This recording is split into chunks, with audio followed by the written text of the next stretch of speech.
खुशकिस्मती से मैं स्वॉर्ड को पुनः प्राप्त करने में सक्षम था। नाइट वाइंड मिस मिरर के सामने आगे बढ़ा और झुका। उसने स्वॉर्ड को उसके सामने नीचे रख दिया।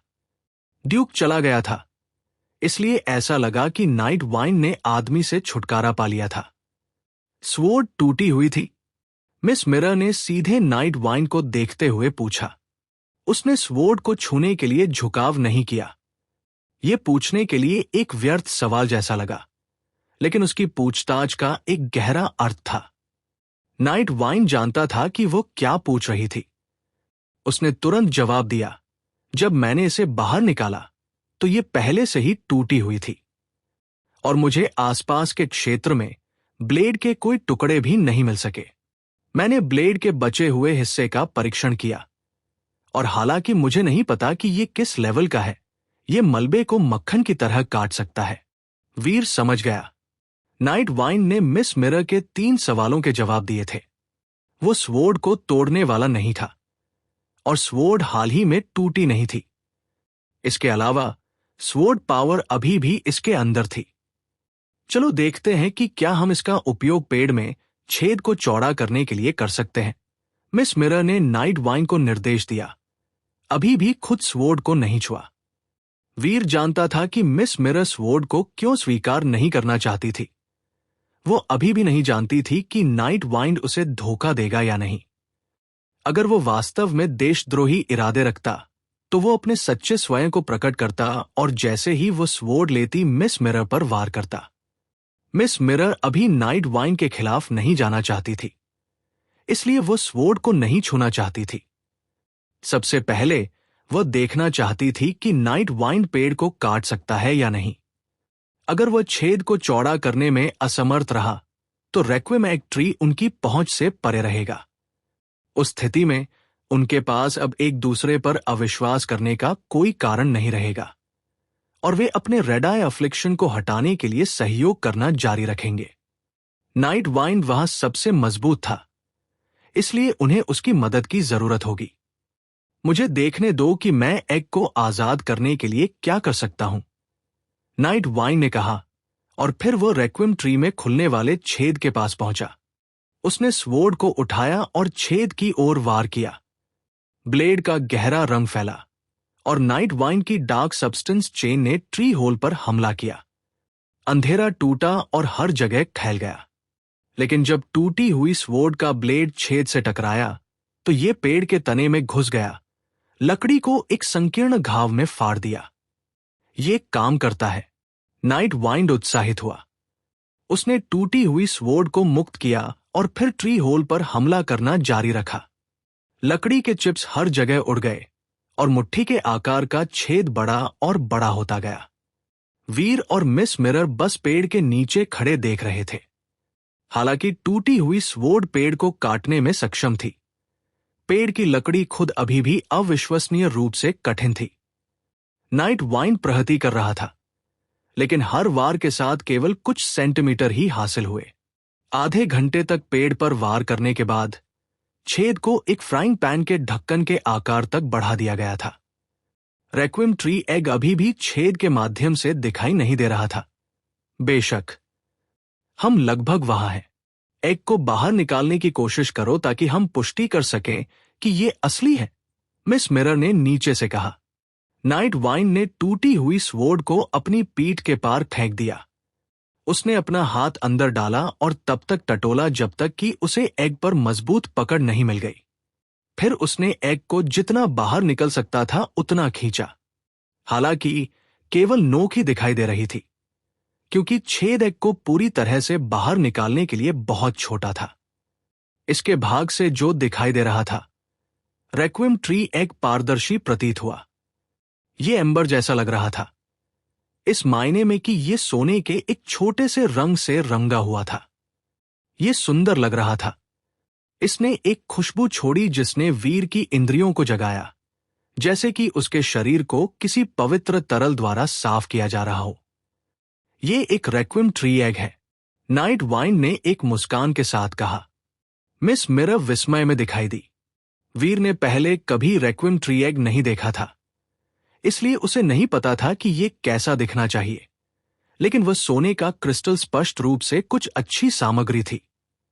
एक बार जब उन्होंने पेड़ के अंदर ऑब की प्रकृति की पुष्टि कर दी, तो नाइट वाइंड ने एग को वापस छेद में गिरने दिया और टूटी हुई स्वॉर्ड का उपयोग करके पेड़ के तने पर हैक करना फिर से शुरू कर दिया।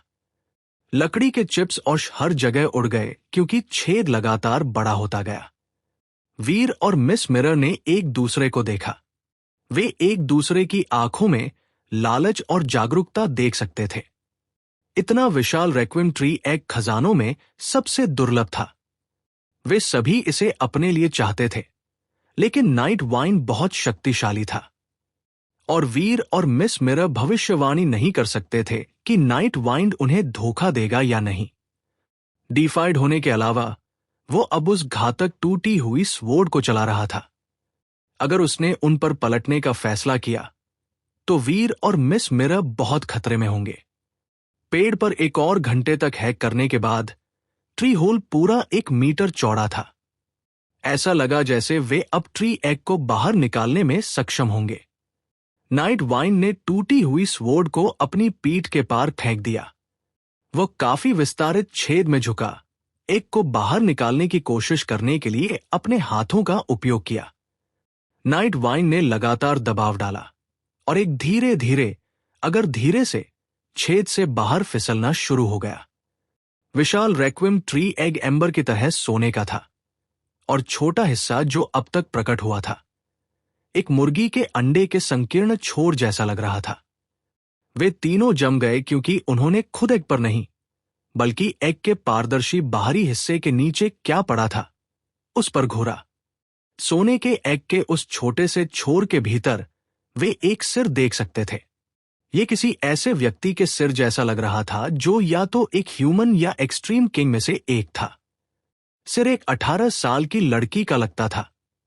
उसकी आंखें शांतिपूर्वक बंद थी और उसके बाल सोने के लग रहे थे, लेकिन वे ये नहीं बता सकते थे कि क्या वह सिर्फ ट्री एग का रंग था या उसका प्राकृतिक रंग। उसकी पलकें लंबी थी। उस शांत मुद्रा में वो परिकथा की स्लीपिंग ब्यूटी जैसी लग रही थी। रेक्विम ट्री एग के अंदर एक प्राणी क्यों है? नाइट वाइंड ने भ्रम में ट्री एग को देखते हुए पूछा। मिस मिरर ने ट्री एग को देखा, सिर हिलाया और कहा, मुझे नहीं पता। मैंने कभी ऐसे विशाल रेक्विम ट्री एग के बारे में नहीं सुना है और मैंने कभी नहीं सुना है कि उनमें से एक के अंदर जीवन हो। क्या रेक्विम ट्री एक जेनोजेनिक है? क्या रेक्विम ट्री प्रजनन कर सकता है और जीवन उत्पन्न कर सकता है? वीर ने अनिश्चितता से पूछा। हो सकता है कि उसने गलती से ट्री होल में प्रवेश किया और मर गई और फिर उसका शरीर रेजिन से ढक गया। हो सकता है कि वह इस तरह समाप्त हो गई हो। नाइट वाइंड ने सोचते हुए खुद से बुदबुदाया। वीर की आंखें अचानक कठोर हो गई। उसने दांत पीसे और कहा, अब हमारे पास एक और व्यक्ति है। जब नाइट वाइंड और मिस मिरर ने उसे सुना तो उनकी भौं सिकुड़ गई। 6 तस्वीरों की भविष्यवाणी ने 4 बेचेहरे पुरुषों का खुलासा किया। उन्होंने सोचा कि उन्होंने ड्यूक से छुटकारा पाकर चीजों को बदल दिया था। जब उनकी संख्या 3 तक कम हो गई तो उन्होंने सोचा कि उन्होंने भविष्यवाणी को धोखा दिया है। लेकिन अब ट्री एग के अंदर एक मानव जैसा प्राणी था और इससे उनकी संख्या वापस 4 हो गई। वे तीनों घबराकर एक दूसरे को देखते रहे। नाइट वाइंड ने दांत पीसे। वह ट्री एग को वापस छेद में धकेलना चाहता था, लेकिन ट्री एग अचानक सुनहरी रोशनी से चमका और शक्ति की एक लहर ने नाइट वाइंड को एग और उसके अंदर मौजूद लड़की से दूर फेंक दिया। एग एक गोली की तरह छेद से बाहर निकल गया, फिर जमीन पर गिर गया जहां वो थोड़ी देर के लिए लुढ़का। अब जब वे ट्री एग का पूरा रूप देख सकते थे तो ये बिल्कुल वैसा ही था जैसा कि मिस मिरर ने भविष्यवाणी की थी। 2 मीटर ऊंचा और 1 मीटर चौड़ा। ये एक विशाल एम्बर एग जैसा था। उस ट्री एग के अंदर एक नग्न 15 साल की लड़की लेटी हुई थी। गोल्ड बालों के नीचे जो उसके कंधों पर फैले हुए थे, वे उसकी पूरी पीठ को ढकने वाला एक टैटू देख सकते थे। एक 9 लाइफ कैट। वीर ने टैटू को देखते ही सोचा। उसके नथुने खुले और उसने खुद को शब्दों को चिल्लाने से मुश्किल से रोका। ये काफी अशुभ है, वीर ने अपने दिल में सोचा। उसने जल्दी से तथ्यों की समीक्षा की। ड्यू गॉड सिटी के अंदर एक विशाल रेक्विम ट्री था। पेड़ में एक विशाल रेक्विम एग था और कुछ कारणों से उस एग के अंदर एक लड़की जमी हुई थी। लड़की की पूरी पीठ पर एक 9 लाइफ कैट टैटू था। वीर का दिमाग एक स्पष्टीकरण के लिए दौड़ पड़ा, लेकिन वो कुछ भी नहीं सोच पाया। एक महिला की पीठ पर 9 लाइफ कैट टैटू का दृश्य वीर के लिए परिचित था। इस लड़की का टैटू 0 के समान लगता था। वास्तव में यह ठीक वैसा ही था और यही कारण था कि वीर इतना हैरान था। क्या एग के अंदर की वह लड़की 0 की बहन है? लेकिन यह समझ में नहीं आता। ड्यू गॉड सिटी 1 अरब साल पहले गिरा था। 0 कितने समय से जीवित है? ऐसा नहीं लगता कि वे दोनों संबंधित हो सकते हैं। लेकिन फिर उनके पीठ पर एक ही टैटू क्यों होगा? क्या यह एक ही संगठन का ब्रांडिंग है? ब्लड लीजन का प्रतीक 9 लाइफ कैट है, लेकिन blood legion due god city जितना पुराना नहीं है और उनका इतिहास इसके गिरने से पहले के समय तक नहीं पहुंचता है। वो गॉडडैम 9 लाइफ कैट, उसे मेरे सभी जवाब पता होने चाहिए। वीर इन सब का पता लगाने की कोशिश में खुद को सिरदर्द दे रहा था। वह उस 9 लाइफ कैट पर हाथ रखना और उसे तार पर लटकाना चाहता था। वह बिल्ली को यातना देना चाहता था ताकि वह सब कुछ जान सके जो वह जानती थी। कैचा। अचानक एग से एक टूटने की आवाज आई, जिसने वीर को उसके विचारों से बाहर निकाल दिया। सुनहरे एग के पार एक दरार बन गई थी। क्या वो लड़की अभी भी जीवित है? वीर ने हैरानी में पूछा। धीरे धीरे एक कदम पीछे हट गया। मिस मिरर, नाइट वाइंड और वीर सभी की एक ही प्रतिक्रिया थी। थोड़ा पीछे हटने के बाद वे रुक गए। वे अब भाग नहीं सकते थे। उन्हें अपनी रेड आइज का इलाज नहीं मिला था और अगर उन्होंने जाने का फैसला किया तो वे निश्चित रूप से मर जाएंगे। लेकिन वीर कुछ अलग चीज के बारे में चिंतित था। हालांकि उसकी भी रेड आइज थी जिनसे वो छुटकारा नहीं पा सकता था। उसे अधिक डर था कि अजीब शक्ति संक्रामक हो सकती है। वह बार्बी या मयंक मंचंदानी को संक्रमित करने का जोखिम नहीं लेना चाहता था, इसलिए वो यहां आया था। वह संक्रामक शक्ति को हटाने का कुछ रास्ता ढूंढना चाहता था और अगर इस त्याग दिए गए शहर ने कोई जवाब नहीं दिया तो उसने अपनी सुपर गॉड स्पिरिट बॉडी के साथ रेड आइज से छुटकारा पाने की कोशिश करने की योजना बनाई। वीर का जो हो रहा था उस पर कोई नियंत्रण नहीं था और वह यह भी नहीं बता सकता था कि यह खतरनाक था या नहीं। वह भागना चाहता था, लेकिन इससे पहले कि उसे मुड़ने और भागने का समय मिलता, उसने एक गुंजन ध्वनि सुनी जैसे कि एक वायोला से उम्मीद की जा सकती है। विशाल एक सुनहरे बालों वाली लड़की के रूप के चारों ओर कांच की तरह चटक गया, फिर पूरी तरह से टूट गया।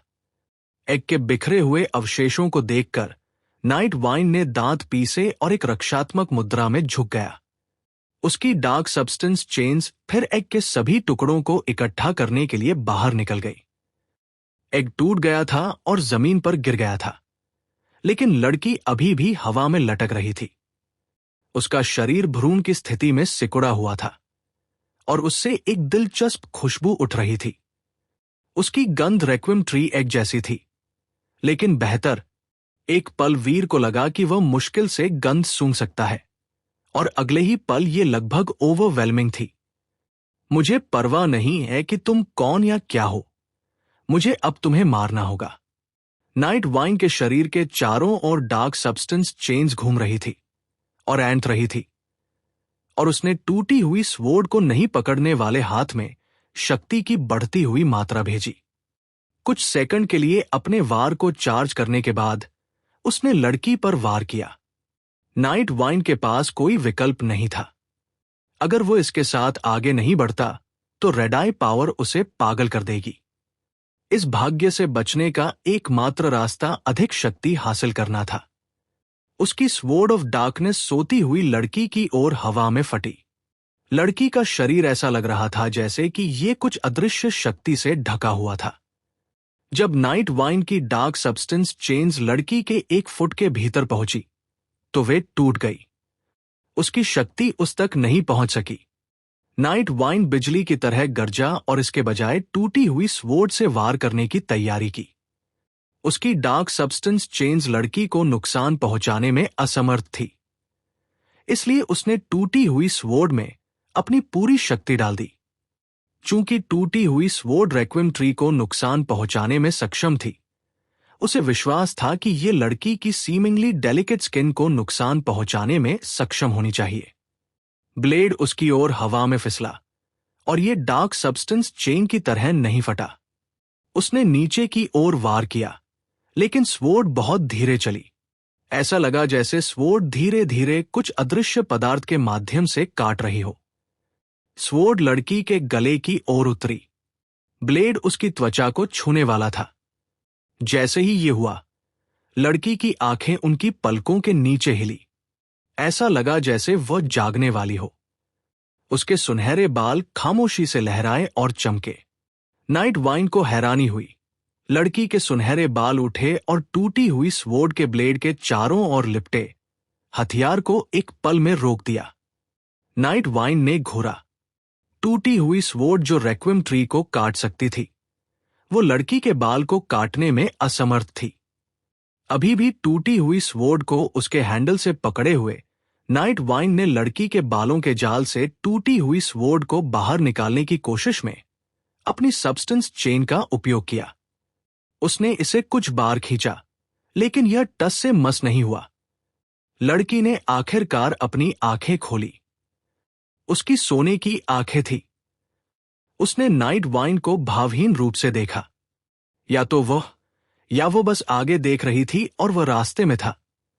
नाइट वाइंड एक बहुत ही निर्णायक व्यक्ति था।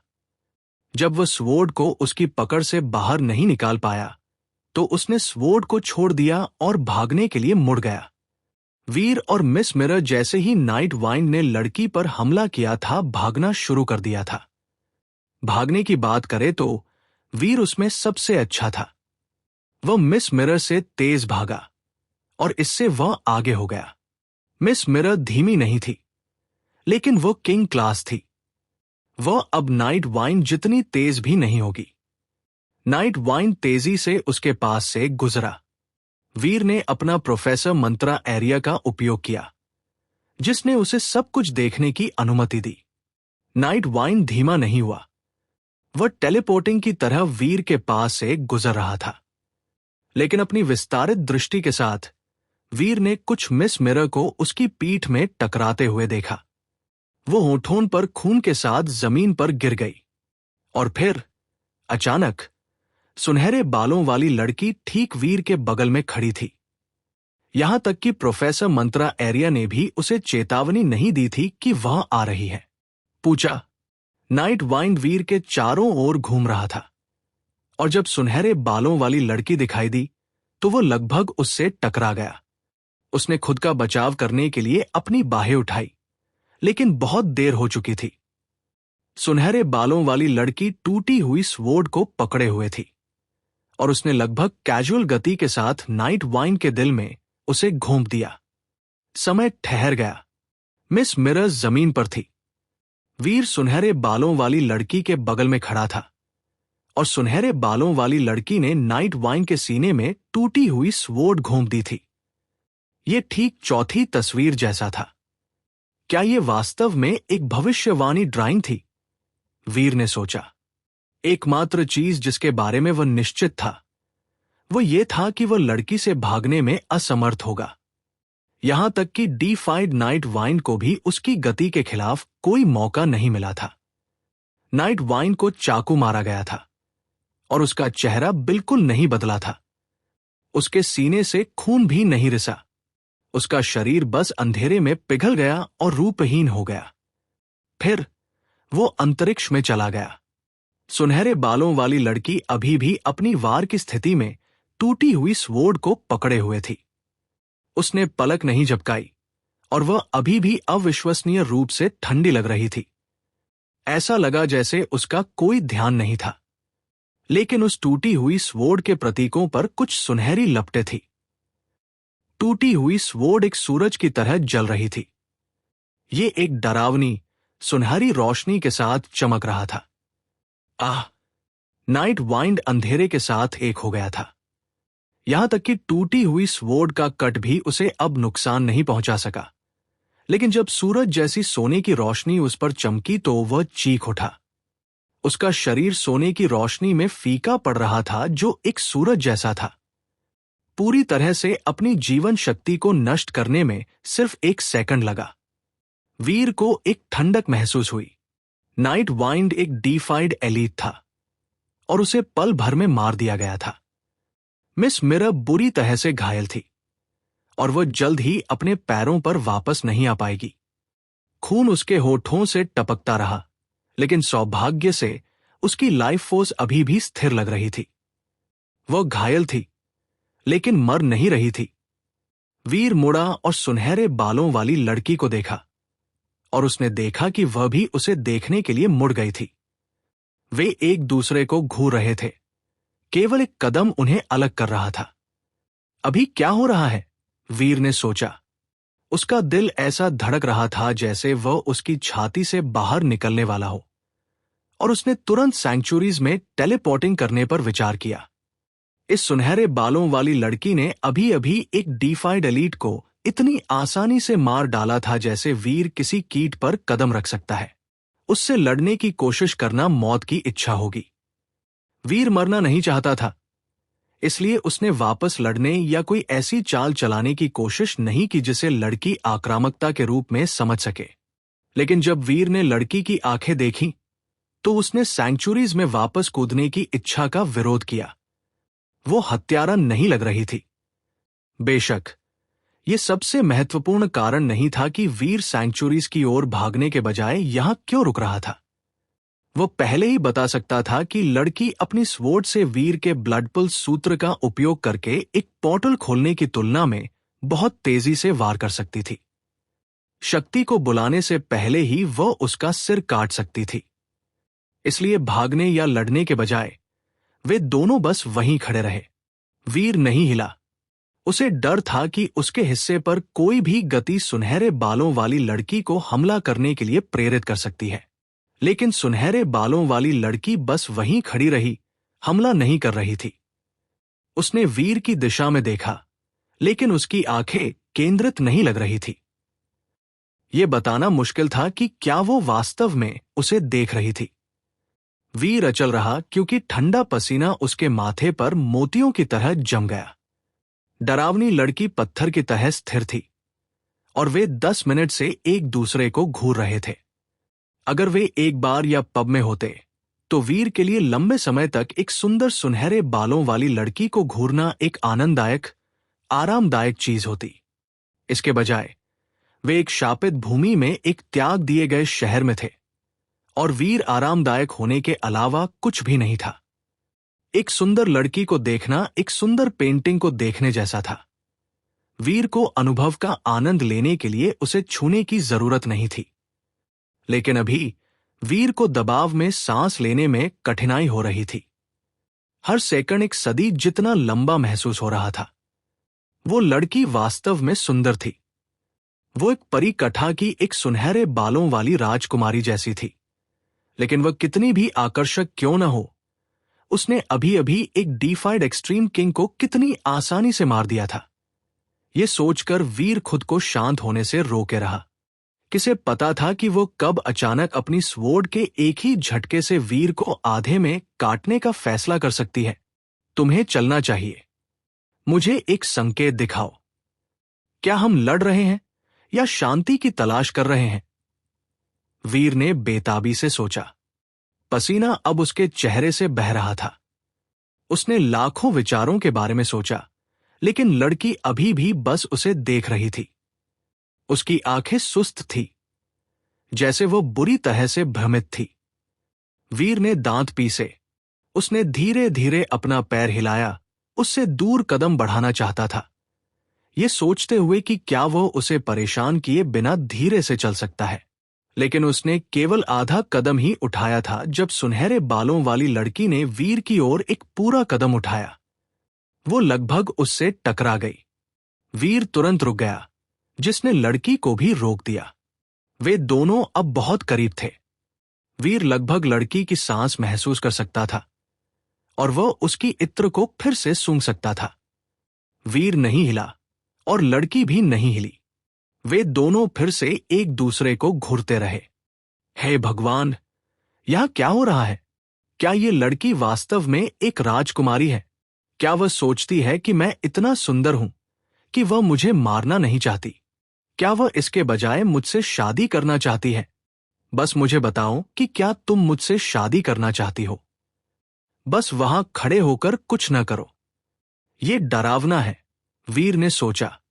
अगर ये लड़की उसे पसंद करती थी तो उसे अपनी हिम्मत जुटानी चाहिए और उसे बताना चाहिए।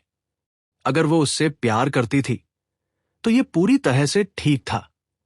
ये किसी भी तरह से उसे मारने से बेहतर था। अगर जल्द ही कुछ नहीं हुआ तो तनाव वीर को विस्फोट करा देगा। लड़की ने स्पष्ट रूप से ध्यान नहीं दिया था कि वह कितना कठोर और असहज था। उसकी आंखें अभी भी अकेंद्रित थी। जब उसने आगे कदम बढ़ाया, जब वह पीछे हटा, तो ये शायद एक अवचेतन प्रतिक्रिया थी। वीर को नहीं पता था कि जब लड़की जागेगी तो वो क्या करेगी। अगर उसने पूरी तरह से होश में आए बिना मिस मिरर को घायल कर दिया था और नाइट वाइंड को मार दिया था तो वो काफी डरावनी होनी चाहिए। फिर वीर को कुछ याद आया जिसने इसे और भी कम संभावना बना दिया कि ये उसके लिए अच्छे अंत के साथ समाप्त होगा।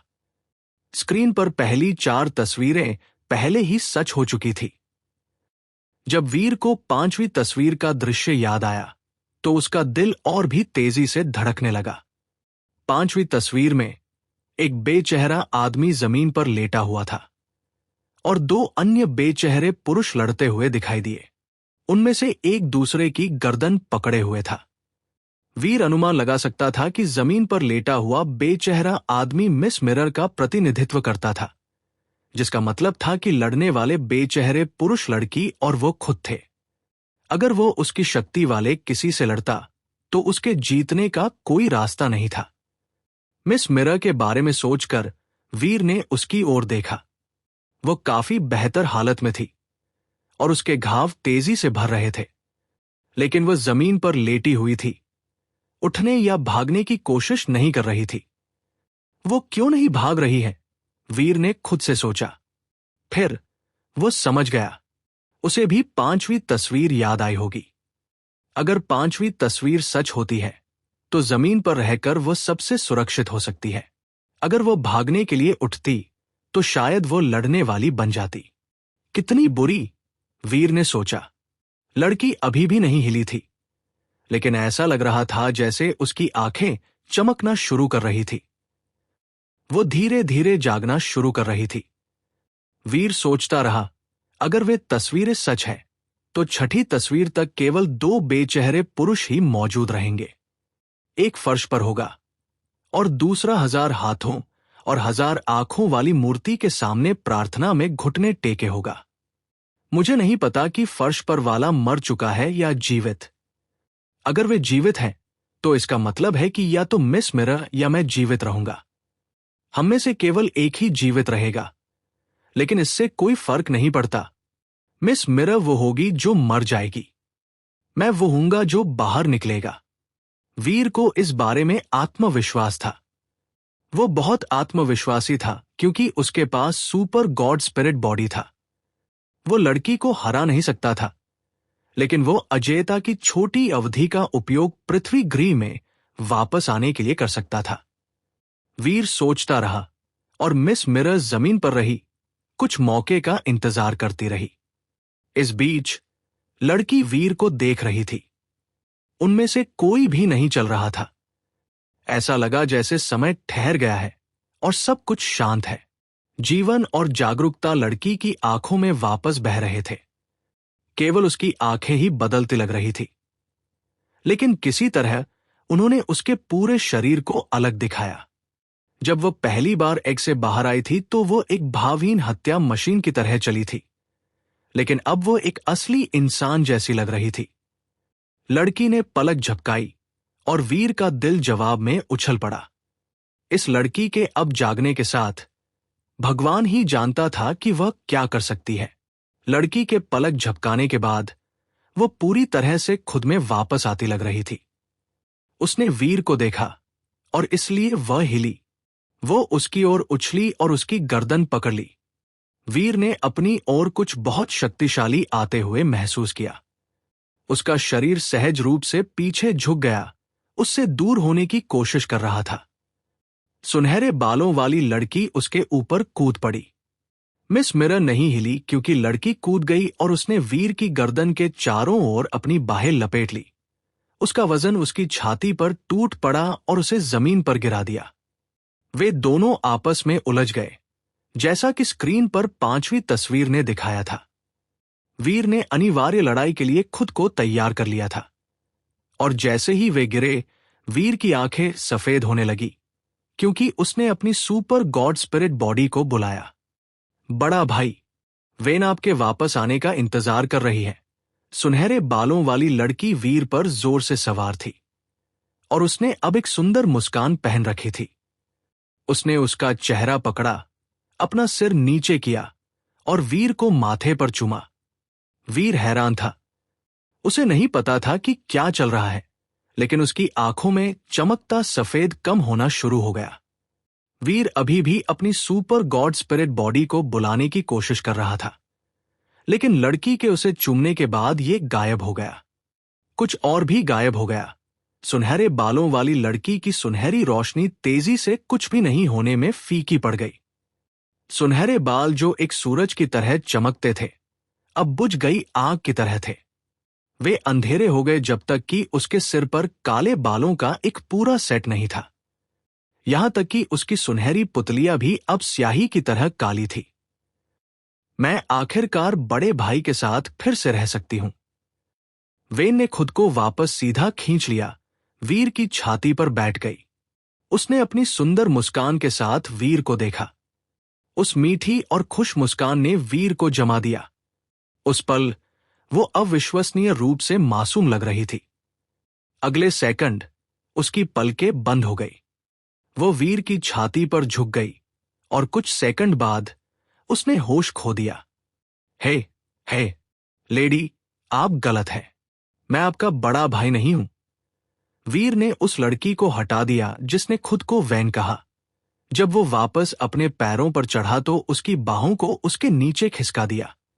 उसकी त्वचा चिकनी दिखाई दी और ये बहुत मुलायम थी।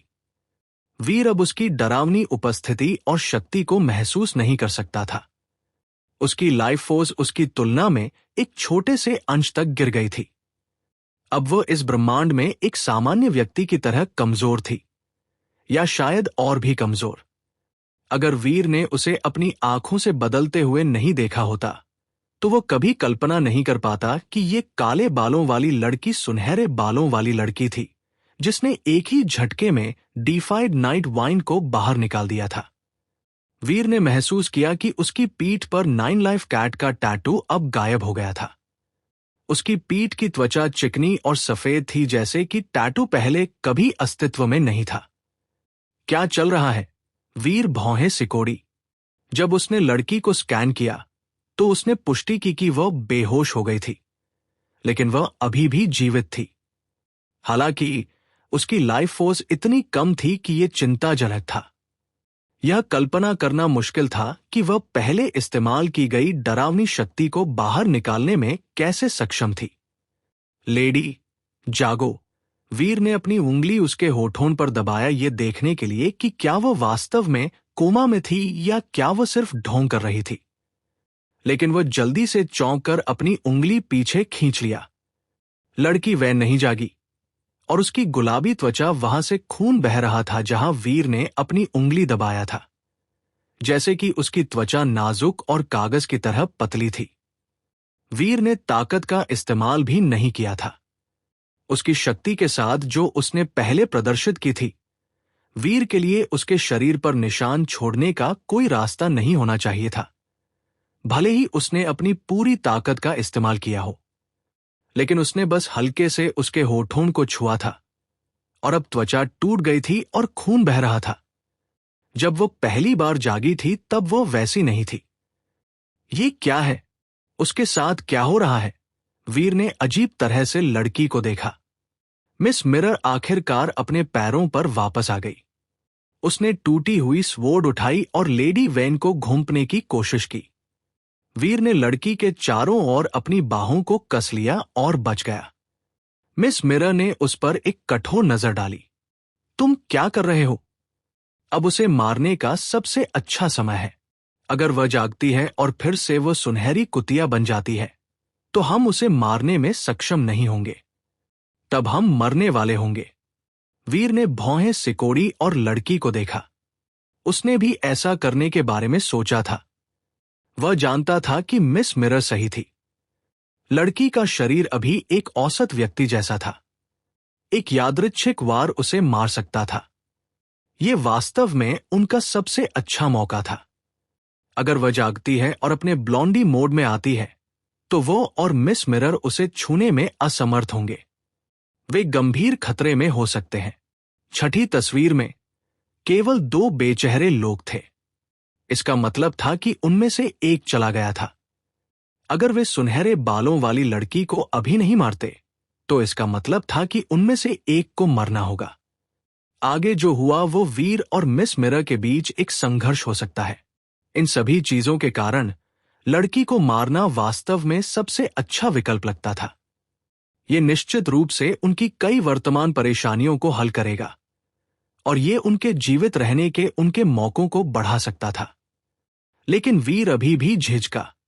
वेन ने बेहोश होने से पहले वीर से जो कहा उसने उसे सोचने पर मजबूर किया। उसने नहीं सोचा कि वो वास्तव में वेन का बड़ा भाई था।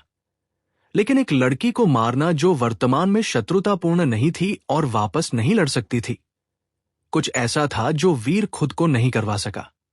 और एक चीज थी जो वास्तव में उसे परेशान कर रही थी। उसकी सुपर गॉड स्पिरिट बॉडी को अजेय माना जाता था, लेकिन लड़की की शक्ति उसके सक्रियण को रद्द करने में सक्षम थी। वो वास्तव में भ्रमित था कि वहां क्या हुआ था। उसकी सुपर गॉड स्पिरिट पावर नष्ट नहीं हुई थी, बस पीछे धकेल दी गई थी। वीर फिर से सुपर गॉड स्पिरिट बॉडी को सक्रिय कर सकता था, लेकिन लड़की ने कुछ ऐसा किया था जिसका अनुभव उसने पहले कभी नहीं किया था। उसने गहराई से परवाह की कि इसका क्या मतलब हो सकता है। मिस मिरर जानती थी कि वीर क्या सोच रहा था। उसने स्वॉर्ड उठाई और लड़की पर इशारा किया। कहा, उसने जो कहा उससे मूर्ख मत बनो। वो शायद जानती थी कि वह ज्यादा देर तक नहीं चल सकती और इसलिए उसने ऐसा कहा। वह तुम्हें उसे जीवित रखने का एक कारण देना चाहती थी। क्या तुम्हें नहीं पता होना चाहिए कि वो तुम्हारी असली बहन नहीं है? वो मेरी बहन नहीं है, लेकिन मैं ये नहीं कर सकता। वीर ने अपना जैकेट उतारा और लड़की के शरीर को ढक दिया।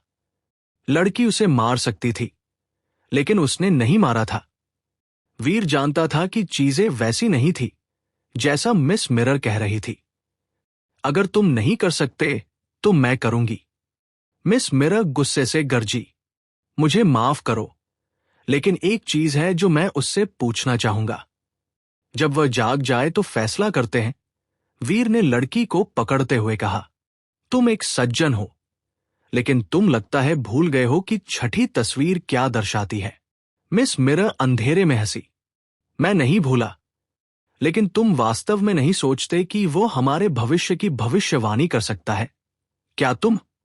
वीर ने शांत होकर पूछा। मुझे नहीं पता कि क्या ये हमारे भविष्य की भविष्यवाणी कर सकता है, लेकिन पिछली तस्वीरों द्वारा भविष्यवाणी की गई हर चीज सच हुई। हमें सावधान रहना होगा, मिस मिरर ने कहा। वीर जानता था कि मिस मिरर सही थी। उसने आह भरी और कहा, तुम्हें बस जाना चाहिए। मुझे इसे संभालने दो। मैं खोज जारी रखूंगा। भले ही भविष्यवाणी की तस्वीर सही हो, यह नहीं कहता कि जो कोई भी तस्वीर में नहीं है वो मर जाता है। तुम और मैंने दिमाग बदल लिए हैं। तुम जानते हो कि मेरा व्यक्तित्व कैसा है। मिस मिरर नहीं हिली। उसने स्वॉर्ड उठाई और वीर की बाहों में लड़की पर इशारा किया। वीर मिस मिरर के व्यक्तित्व को अच्छी तरह से जानता था। वह महत्वाकांक्षी थी और उस महत्वाकांक्षा ने उसे हर परिदृश्य को नियंत्रित करने के लिए मजबूर किया। वह दूसरों को यह निर्धारित करने की अनुमति नहीं देगी कि उसका भविष्य क्या मार्ग लेगा। अन्यथा वो पहले स्थान पर पत्थर के खेतों में नहीं जाती। उसे केवल वीर, नाइट वाइंड या यहां तक कि रेड क्लाउड को भेजना था। मेरी लेडी, क्या आप नहीं देख सकती कि हम सीधे उस भविष्यवाणी में चल रहे हैं? वीर ने मिस मिरर को देखा। उसने वैसे भी भविष्यवाणी में कभी विश्वास नहीं किया था। लड़की के एग से बाहर निकलने के लगभग उसी समय कैंप में मानव पत्थर बर्फ की तरह पिघल गया, लेकिन पानी के बजाय एक पदार्थ जो खून जैसा दिखता था वो पिघलते हुए पत्थर से निकला। वेयरहाउस के अंदर 2 गिनी पिग्स ने इस होते हुए देखा और वे चौड़ी आंखों से पत्थर से पीछे हट गए। वे चीखे और भागने के लिए मुड़े, लेकिन जब उनके मुंह खुले तो वे बीच राह में रुक गए। उनकी आंखें लाल हो गई और उनसे एक डरावनी उपस्थिति बाहर आई। उस लाल खून का अधिक हिस्सा पत्थर से रिस गया। ये एक वाष्प के रूप में जमीन से उठना शुरू हुआ, आसपास की हवा को भरने के लिए फैल गया। स्प्रिंग रेन के सभी सदस्य और आसपास के वर्कर्स उस अदृश्य शक्ति के प्रभाव में आ गए। वे सभी लेवल अप हुए। उनकी शक्ति इतनी तेजी से बढ़ी कि ये लगभग ऐसा लगा जैसे वे धोखाधड़ी कर रहे थे। उन्होंने एक लेवल बढ़ाया और उनके जीन्स मजबूत हो गए। आसपास के सभी किंग्स हफ्डीफाइड हो गए और हफ्डीफाइड्स वास्तव में घटकर मामूली ड्यूक्स बन गए। वे प्राणी जो पहले से ही पत्थर से प्रभावित थे फिर से नहीं बदले, लेकिन उन कुछ लोगों के अलावा जो पहले ही बदल चुके थे केवल एक असंगति थी।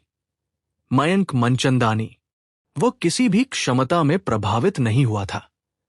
उसकी छोटी हरी स्वॉर्ड कराही, फिर उड़ी और मयंक मनचंदानी के हाथ में उतर गई। ये हरा चमका उसे एक सुरक्षात्मक रोशनी में नहलाया। वीर के कमरे में बारबी अभी भी फॉलिंग लीफ के साथ गेम खेल रही थी। उसने अचानक ऊपर देखा और उसका चेहरा चिंतित हो गया। उसने अपना हाथ उठाया और एक छोटा लौकी बुलाया। छोटा लौकी अपनी ही एक अजीब रोशनी के साथ चमका, खुद को, फॉलिंग लीफ और छोटे लाल पक्षी को ढक लिया। तुम क्या कर रही हो?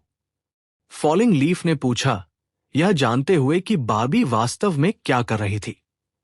उसने चमकता छोटा लौकी देखा, लेकिन उसने खेल में मौजूद अन्य शक्तियों में से किसी को भी नहीं देखा। कुछ नहीं, चलो अपना कार्ड गेम जारी रखते हैं, बारबी ने एक पलक झपकाते हुए कहा। फॉलिंग लीफ ने कोई टिप्पणी नहीं की और उन्होंने अपना गेम फिर से शुरू कर दिया। इस बीच वेयरहाउस में पत्थर पूरी तरह से पिघल गया था। सफेद बालों वाला, सफेद कपड़ों वाला एक आदमी दिखाई दिया था।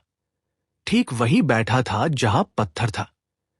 वह पीला लगता था और उसकी गंध पुरानी और प्राचीन थी। ऐसा लगता था जैसे वो वहां हमेशा के लिए बैठा रहा है, दिनों और चांद को गुजरते हुए देख रहा है और सितारे खुद अंधेरे में गिर रहे हैं। समय उसके लिए एक नदी की तरह चला होगा। ऐसा लगता था जैसे दुनिया में कुछ भी उस पर एक निशान नहीं छोड़ सकता। साम्राज्यों का उदय और पतन इस तरह के आदमी के लिए महज पल थे। उसने एक आह भरी। आदमी ने अपनी आंखें खोली और फिर उसने खुद से बात की। इन सभी जीवन काल के बाद मैं बस तुम्हारे साथ शराब पीना चाहता हूं। तुम्हारे बिना इस दुनिया में जीने का कोई अर्थ है। सफेद बालों वाला आदमी उठा और वेयरहाउस से बाहर निकला। इस बीच बेस के संक्रमित प्राणी आपस में लड़ रहे थे। उनके लेवल बढ़ गए थे या घट गए थे और उनकी आंखें लाल हो गई थी। वे पागल और रक्त पिपासु हो गए, किसी को भी मारने की कोशिश कर रहे थे जिस तक वे पहुंच सकते थे। बेस के पार सभी प्रकार की शक्तियों का उपयोग किया जा रहा था। अगर बेस को मजबूत काली चट्टान से नहीं बनाया गया होता तो यह अब तक एक खंडहर में बदल गया होता। सफेद बालों वाला आदमी विभिन्न लड़ाइयों के माध्यम से चला, लेकिन कोई भी पागल व्यक्ति उस पर हमला नहीं किया।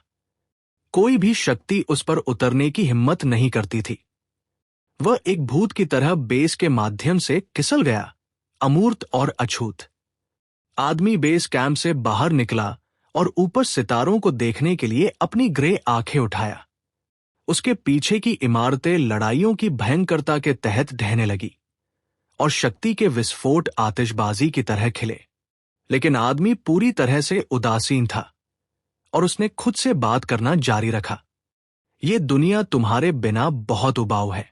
सफेद बालों वाले आदमी ने बेस को देखा और उसकी आंखें बाबी के कमरे की ओर भटकी। फिर उसकी शांत आंखें अचानक हैरान दिखी। पैंग! फॉलिंग लीफ और बार्बी कार्ड गेम खेलने के बीच में थे। अचानक एक तेज आवाज ने कमरे को हिला दिया और दीवारें एक फूल की पंखुड़ियों की तरह ढह गई। लेकिन मलबे का एक भी टुकड़ा उनके करीब नहीं आया। जब फॉलिंग लीफ ने बाहर देखा तो उसकी आंखें चौड़ी हो गई। पूरा बेस एक खंडहर से थोड़ा अधिक था। स्प्रिंग रेन के सदस्य और वर्कर्स सभी आपस में मिले हुए थे, लड़ रहे थे और एक दूसरे को मार रहे थे जैसे कि वे पोजेस्ड थे। मृत शरीर और फटा हुआ मांस खून के तालाबों में फैला हुआ था। क्या तुम लोग पागल हो? फॉलिंग लीफ चिल्लाई, लेकिन पागल लड़ाकों ने उसकी चीख पर कोई ध्यान नहीं दिया। उन्होंने एक उन्माद में एक दूसरे को मारना जारी रखा। हत्या के बीच सफेद बालों वाला आदमी शालीनता से उनकी ओर चला। वो विनाश के माध्यम से आसानी से चला और हिंसा उससे दूर गिर गई जैसे पानी पर तेल। फॉलिंग लीफ का दिल उसकी छाती के अंदर उछल पड़ा। उसने अपना हाथ पलटा और जल्दी से एक खंजर बाहर निकाला। उसने सफेद बालों वाले आदमी को देखा और दृढ़ता से कहा, रुको। अगर तुम करीब आते हो तो मैं तुम्हें मार डालूंगी। सफेद बालों वाले आदमी ने ऐसा व्यवहार किया जैसे उसने उसे नहीं सुना हो। वह कमरे की ओर चलना जारी रखा, सोफे के ऊपर बार्बी को देखता रहा। उसने 3 चेतावनी दी, लेकिन सफेद बालों वाले आदमी ने उसे नहीं सुना। फॉलिंग लीफ को नहीं पता था कि क्या चल रहा था, लेकिन मिस मिरर ने आदेश दिया था कि वह बाबी की देखभाल करे और लड़की को सुरक्षित रखे, और वही फॉलिंग लीफ करेगी। उसने अपना खंजर सफेद बालों वाले आदमी पर घोंप दिया। फॉलिंग लीफ का पूरा व्यक्ति ब्रह्मांड से जुड़ा हुआ लगता था। एक पल के लिए वह एक हमले में अपना खंजर बढ़ा रही थी, और वो पल जम गया, एक आफ्टर इमेज की तरह मंडराता रहा। फिर आफ्टर इमेज गायब हो गया और पीछे जो बचा वह देर से शरद ऋतु में पीले पत्तों को गिरते, मुरझाते और मरते हुए देखने की डूबती हुई भावना थी। मौत की वह भावना सफेद बालों वाले आदमी के पास से गुजर गई, हानिरहित। फॉलिंग लीफ वापस वहीं थी जहां उसने शुरू किया था, जैसे कुछ हुआ ही नहीं। लेकिन फॉलिंग लीफ की पुतलियां छोटी हो गई। उसके हत्या कौशल सर्वोत्तम थे और उसके पूरी शक्ति के हमले डीफाइड एलीट्स के लिए भी एक खतरा थे। लेकिन इस आदमी ने बस उसके हमले को नजरअंदाज कर दिया था और वो अभी भी बाबी की ओर बढ़ रहा था जैसे कुछ हुआ ही नहीं। ये कैसे संभव है? फॉलिंग लीफ सफेद बालों वाले आदमी को घूरते हुए अपनी आंखों पर विश्वास नहीं कर सकी। उसकी छाती अचानक डर से सिकुड़ गई। उसे नहीं पता था कि सफेद बालों वाले आदमी ने उसके सबसे मजबूत हमले को कैसे तोड़ा होगा। हालांकि वह मजबूत नहीं लगता था, उसके पेट में एक ठंडी भावना थी। केवल आदमी को देखने से फॉलिंग लीफ को डर लगता था। आदमी ने फॉलिंग लीफ को कभी नहीं देखा। उसका ध्यान बार्बी पर केंद्रित था। बार्बी ने अपना छोटा लॉकी पकड़ा। उसका चेहरा बहुत भयानक लग रहा था और उसने आदमी को ऐसे घूरा जैसे वह एक दुश्मन हो। बूम! बार्बी के कंधे पर छोटा लाल पक्षी महसूस करता था कि उसे भी हस्तक्षेप करने की जरूरत है। यह बार्बी के कंधे से उड़ गया, एक डरावनी फायर फीनिक्स बन गया जो ठीक लड़की के बगल में मंडराता रहा। इसने चेतावनी में सफेद बालों वाले आदमी पर चीखा, लेकिन उसने हमला नहीं किया। यह वास्तव में सफेद बालों वाले आदमी से काफी डरा हुआ लगता था। दिलचस्प, क्या यह एक फीनिक्स और एक फिश बर्ड का संयोजन है? यह करने में सक्षम होना, यह काफी दिलचस्प है। सफेद बालों वाले आदमी ने आखिरकार बाबी से अपनी नजर हटा ली और छोटे लाल पक्षी को देखा, उत्सुक होकर। फॉलिंग लीफ जम गई थी। उसने सोचा था कि बाबी के कंधे पर छोटा लाल पक्षी एक बेकार पालतू जानवर था, लेकिन डरावनी उपस्थिति जो उसने अब बाहर निकाली, उसने उसे बताया कि यह वास्तव में एक डीफाइड जेनोजेनिक था। अगले सेकंड एक और डरावनी चीज हुई। सफेद बालों वाले आदमी ने बस हाथ बढ़ाया और हवा से फायर फीनिक्स को पकड़ लिया। पक्षी की आग गायब हो गई और उसे विरोध करने का भी मौका नहीं मिला। ये उसके हाथों में वो छोटा लाल पक्षी वापस आ गया और ये उड़ नहीं सका।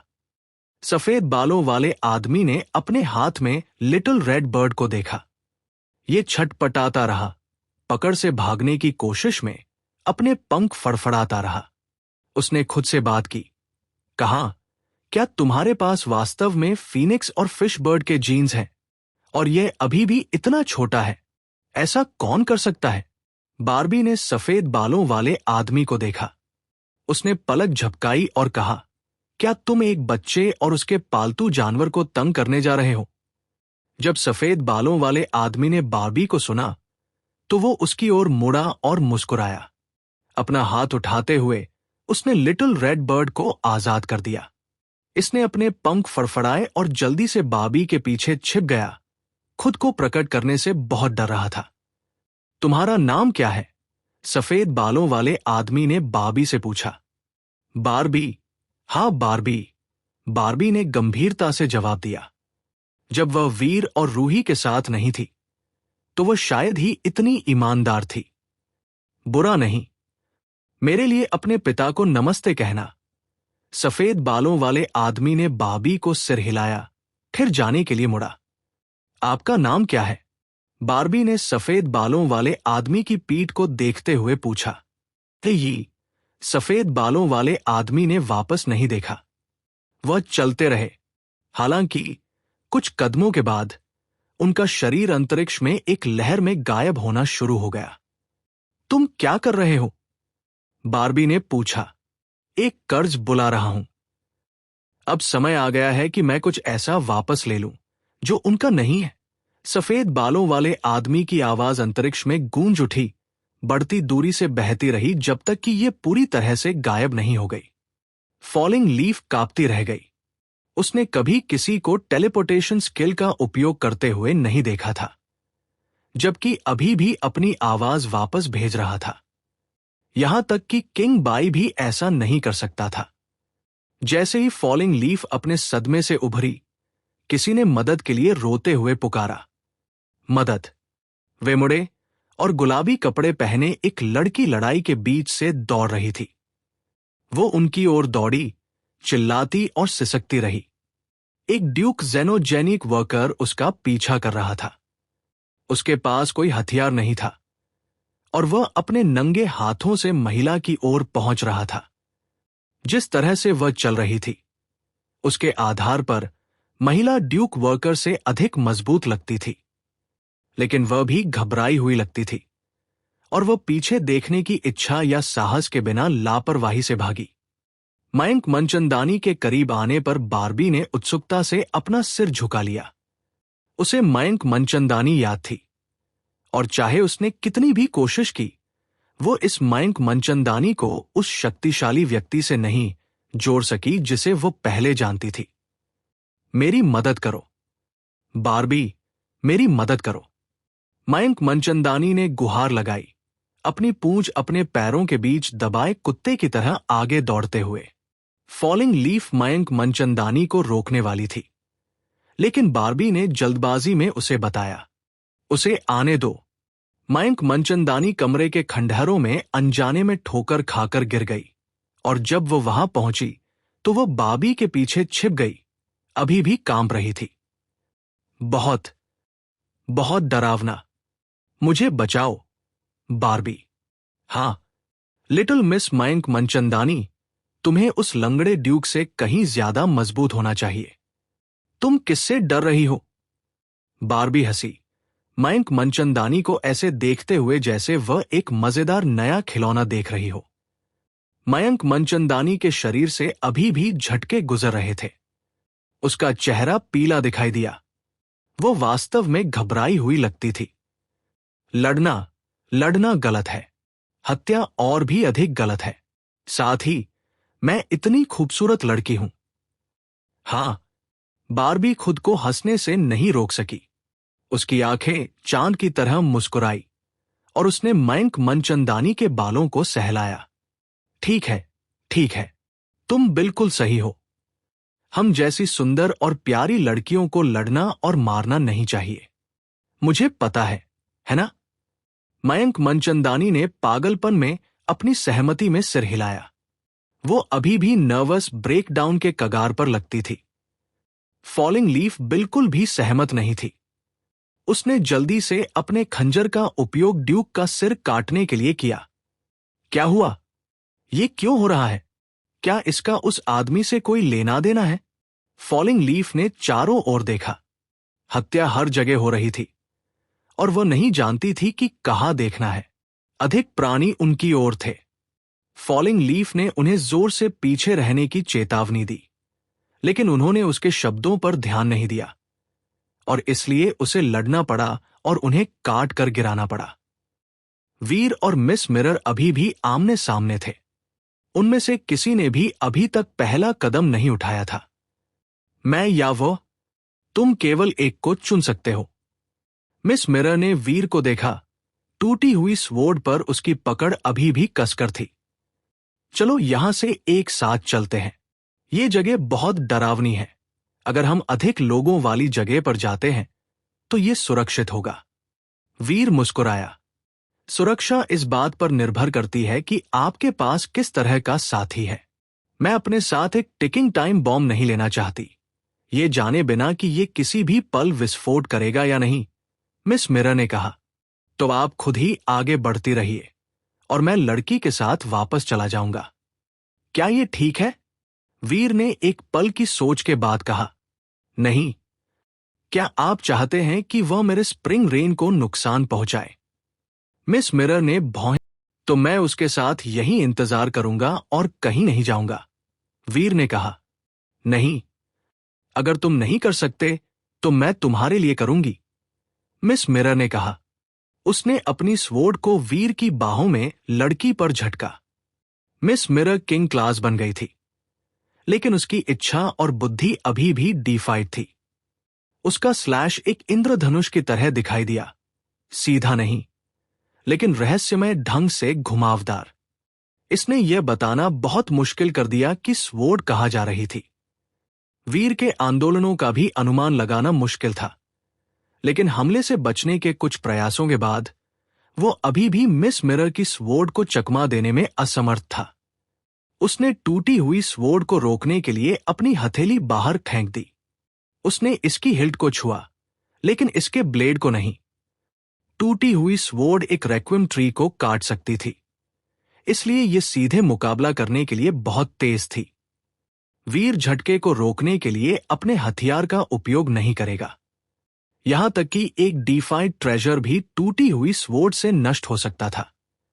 लेकिन जब उसकी हथेली टूटी हुई स्वॉर्ड की हिल्ट से टकराई तो उसके सीने से एक तेज दर्द गुजर गया।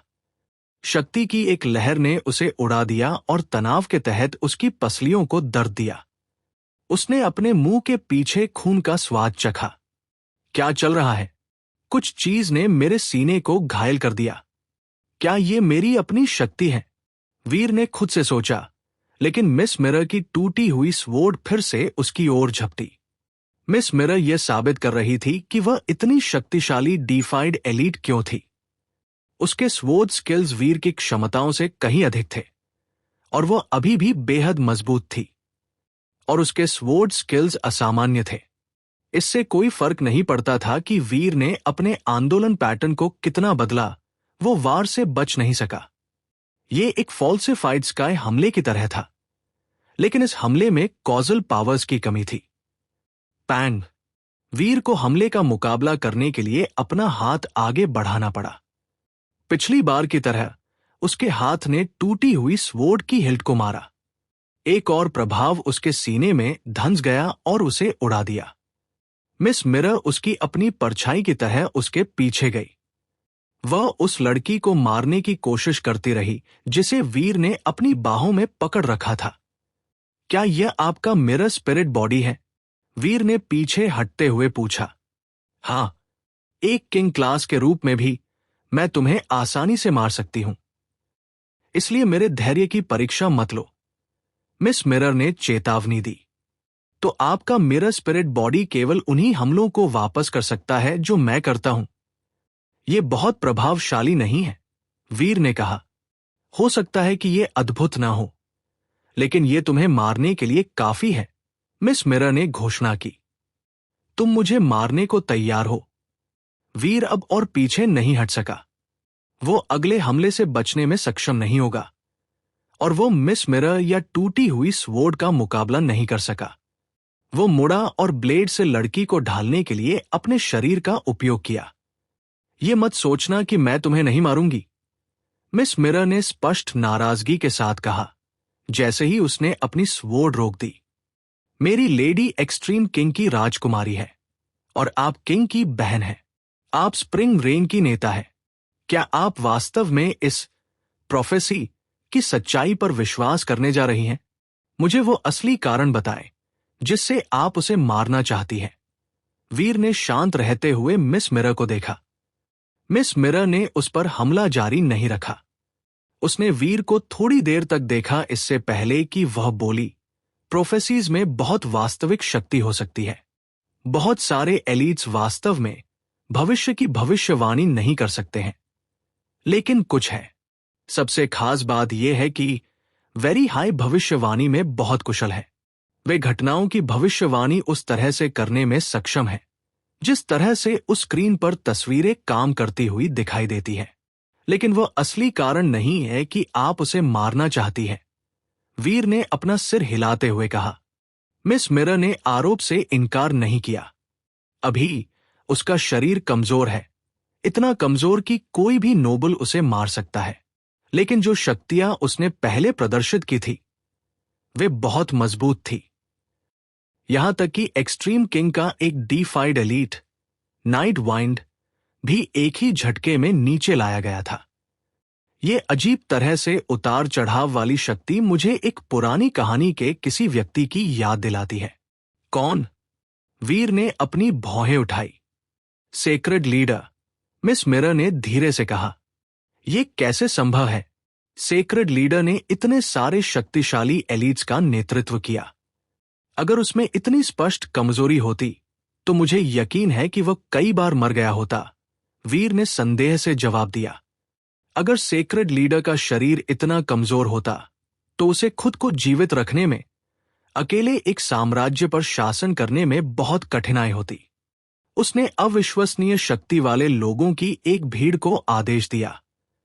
ऐसे लोगों ने उसकी कमजोरी को काफी आसानी से खोज लिया होता। इतनी बड़ी त्रुटि के साथ सेक्रेड लीडर इतने लंबे समय तक सेक्रेड का नेतृत्व नहीं कर सका होगा। बेशक यह सिर्फ एक कहानी है। हालांकि सेक्रेड लीडर का शरीर कभी कभी कमजोर होता था। वो हमेशा जादुई आर्मोर का एक सेट पहनता था। यहां तक कि सेक्रेड लीडर के सबसे करीबी लोगों ने भी कभी उसका चेहरा नहीं देखा। साथ ही वो समय और अंतरिक्ष की शक्तियों के साथ बेहद कुशल था। उस पर अचानक हमला करना या उसे फंसाना असंभव होता था। मुझे ठीक से नहीं पता कि इसका क्या मतलब है, लेकिन इस लड़की की शक्ति बहुत असामान्य है। हो सकता है कि वह किसी तरह सेक्रेड लीडर से जुड़ी हो, भले ही वे संबंधित न हो। मुझे अभी भी उसे मारने की एहतियात बरतनी होगी। मैं उसके लिए अपनी जान जोखिम में नहीं डाल रही हूं। मिस मिरर ने वीर को देखा और आगे कहा, तुम्हें अब चले जाना चाहिए, क्योंकि ये तुम्हारा आखिरी मौका है। अगर तुम मुझे रोकने की कोशिश करोगे तो मैं तुम्हें मार डालूंगी। अगर तुम मेरा विरोध करोगे तो मैं तुम्हें भागने नहीं दूंगी। वीर के पास लड़की से पूछने के लिए सवाल थे, जिनमें से कई के जवाब वह बेताबी से जानना चाहता था। वो नहीं चाहता था कि वह अभी मर जाए। मुझे माफ करना, लेकिन मैं चाहूंगा कि वह जीवित रहे, वीर ने धीरे से कहा। मिस मिरर ने कुछ नहीं कहा। उसने बस वीर की ओर झटका मारा, अपने कार्यों को अपने लिए बोलने दिया। उसने एक निर्णय लिया था, और अगर वीर उसे लड़की को मारने से रोकने जा रहा था तो वो अब उसे घायल करने से बचने की कोशिश नहीं करेगी। मिस मिरर के हमले में शक्ति के आधार पर ऐसा लगता था कि वह अब और खेल नहीं रही थी। और वीर ये जानता था। उसने इस खतरे को गंभीरता से लिया। उसकी पर्पल आई बटरफ्लाई घूमती रही, मिस मिरर के स्वॉर्ड स्किल का विश्लेषण करती रही। वो मिस मिरर के एरिया और शक्ति को रोकने के लिए अपने प्रोफेसर मंत्रा एरिया का उपयोग कर सकता था, लेकिन वह कौशल डॉलर के रूप में उसकी पहचान का हिस्सा था। अगर वीर इस स्थिति में इसका उपयोग करता है तो उसकी पहचान उजागर हो जाएगी। वो ऐसा तब तक नहीं करना चाहता था जब तक कि ये एकदम जरूरी न हो। मिस मिरर के स्वॉर्ड स्किल्स अजीब तरह से अप्रत्याशित थे। वे कॉजल स्वॉर्ड स्किल्स नहीं थे, लेकिन उनसे बचना अभी भी मुश्किल था। जैसे ही उसने मिस मिरर को आते देखा, वीर ने फिर से अपनी ब्लेड से बचने के लिए चाल चली। वीर का आंदोलन तेज था। वो मिस मिरर से तेज था, लेकिन किसी तरह टूटी हुई स्वॉर्ड अभी भी उसे लगी और उसकी बाह में कट गई। वीर के पास undying original water king body था, इसलिए भले ही उसका शरीर कट जाए, वह तुरंत ठीक हो सकता था। सामान्य चोटें वास्तव में उसे नुकसान नहीं पहुंचाएंगी। हालांकि जब उसने उस टूटी हुई स्वॉर्ड से एक झटका लिया तो उसका ओरिजिनल वाटर किंग बॉडी ठीक नहीं हो रहा था। ऐसा लगता है कि यह टूटी हुई स्वॉर्ड काफी कुख्यात हथियार रहा होगा। यहां तक कि ओरिजिनल वाटर किंग बॉडी भी इसके खिलाफ खड़ा नहीं हो सकता। तुम बेहतर होगा कि तुम सोचो कि तुम वास्तव में मुझे कितना रोकना चाहते हो। अगला झटका तुम्हारी बाह पर नहीं लगेगा, मिस मिरर ने वादा किया, और फिर उसने अपनी स्वॉर्ड को झटका। स्वॉर्ड एक इंद्रधनुष की तरह चाप बनाया, सामान्य की तरह, जैसे कि ये अंतरिक्ष के माध्यम से पापपूर्ण ढंग से मुड़ते हुए बीच स्विंग में गायब हो रहा हो। मैं तुम्हारे स्वॉर्ड स्किल्स को समझता हूं। वीर आगे बढ़ा और मिस मिरर का हमला कुछ भी नहीं लगा। मिस मिरर जम गई। उसने फिर से वीर पर अपनी स्वॉर्ड झटकी। कई स्वॉर्ड रेनबोज नीचे आए, लेकिन वीर एक तितली की तरह था। वो आगे पीछे फड़फड़ाया, स्वॉर्ड रेनबोज के बीच बुनाई कर रहा था। हालांकि वह अभी भी लड़की को पकड़े हुए था और इसलिए वह लड़ नहीं सका, लेकिन उसने मिस मिरर के हर एक हमले को चकमा दिया। यह तुम्हारे मिरर एरिया और तुम्हारे स्वॉर्ड स्किल्स का एक संयोजन होना चाहिए। स्वॉर्ड स्किल्स जो मिरर वर्ल्ड के पार जाते हैं, उनसे वास्तव में बचा नहीं जा सकता। यह दुनिया को पलट देता है, जिससे एक हमले को उस अंतरिक्ष से गुजरने की अनुमति मिलती है जो मौजूद नहीं होना चाहिए। यह आपके विरोधियों को यह पहचानने से रोकता है कि एक स्वॉर्ड कहां से आ रही है, क्योंकि वे ब्लेड का उसके रास्ते पर पीछा नहीं कर सकते हैं। यह एक बहुत शक्तिशाली चाल है, लेकिन यह मेरे जैसे किसी के खिलाफ बेकार है, वीर ने कहा। मिस मिरर के हमलों से बचते हुए शांत रहना जारी रखा। मिस मिरर ने आखिरकार खुद को यह स्वीकार करने के लिए मजबूर किया कि वीर उसके मिरर स्वॉर्ड स्किल्स को देख सकता था। हमला जारी रखना व्यर्थ होगा, इसलिए उसने स्वॉर्ड को नीचा कर दिया। क्या हम वास्तव में अब बात कर सकते हैं? वीर मिस मिरर से लड़ना नहीं चाहता था। ऐसा करने से वे सीधे भविष्यवाणी किए गए परिदृश्य में चले जाएंगे। मिस मिरर धीरे से हंसी। क्या तुम्हें लगता है कि तुम मेरे मिरर स्वॉर्ड स्किल्स से बच गए हो? क्या मैं नहीं बचा हूं? वीर ने पूछा। अगर तुम मेरे रास्ते में आने पर जोर देते हो तो मैं तुम्हें असली मिरर एरिया दिखाऊंगी, मिस मिरर ने कहा, इससे पहले कि वह अपने हाथ में स्वॉर्ड को फिर से उठाए। वीर जानता था कि मिस मिरर एक परेशान करने वाली शक्तिशाली महिला थी, इसलिए जब उसने हमला करना बंद कर दिया तो उसने अपनी चौकसी कम नहीं की थी। मैं तुम्हारी बाएं आंख को अंधा करने के लिए इस स्वॉर्ड का उपयोग करूंगी। मिस मिरर ने टूटी हुई स्वॉर्ड से झटका मारा, लेकिन इस बार कोई स्वॉर्ड रेनबोस प्रकट नहीं हुए, अंतरिक्ष के माध्यम से पापपूर्ण ढंग से मुड़ते हुए। ये शक्ति बिना किसी चेतावनी के वीर से टकराई। वीर की बाएं आंख से दर्द गुजर गया, जैसे उसे एक सुई से वार किया गया हो। उससे खून निकल गया, फिर आंख फट गई। वीर ने यह भी नहीं देखा कि वह उसकी आंख को कैसे प्राप्त करने में सफल रही थी।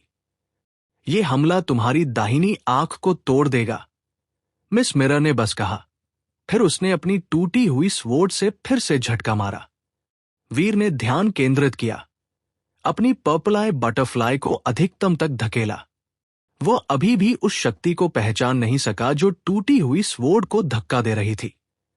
उसकी दाहिनी आंख से एक फाड़ने वाली सनसनी आई, जैसे कि इसे भी एक ब्लेड से काटा गया हो। ये बाएं आंख की तरह फट गई और सॉकेट से खून बह गया। टूटी हुई स्वॉर्ड की अजीब शक्ति के कारण उसकी आंखों से खून बहता रहा। खून बहना बंद नहीं होने वाला था और उसका खून भी क्रिस्टलीकृत नहीं होगा। उस लड़की को छोड़ दो, वरना मेरा अगला वार तुम्हें मार डालेगा, मिस मिरर ने कठोर स्वर में कहा। वीर अब अंधा था, लेकिन इससे उसने जो महसूस किया वो प्रभावित नहीं हुआ। वो अभी भी बेहद शांत लग रहा था जब उसने कहा, मुझे पता होना चाहिए था कि ये असली मिरर एरिया था। मेरी आंखों ने तुम्हें और तुम्हारी स्वॉर्ड को दर्शाया, इसलिए तुम अपने दर्पण का उपयोग करके मेरी आंखों को तोड़ सकी। अब जब मेरी आंखें नष्ट हो गई हैं, तो और क्या तुम्हें और तुम्हारी स्वॉर्ड को दर्शाएगा? तुम मुझे कैसे मारने जा रही हो? मिस मिरर ने आह भरी। तुम बहुत छोटे हो। तुम सोचते हो कि मेरा मिरर एरिया बस इतना ही कर सकता है। उसके बाद मिस मिरर ने अपना हाथ उठाया और उसके बगल में एक पुराना दर्पण दिखाई दिया।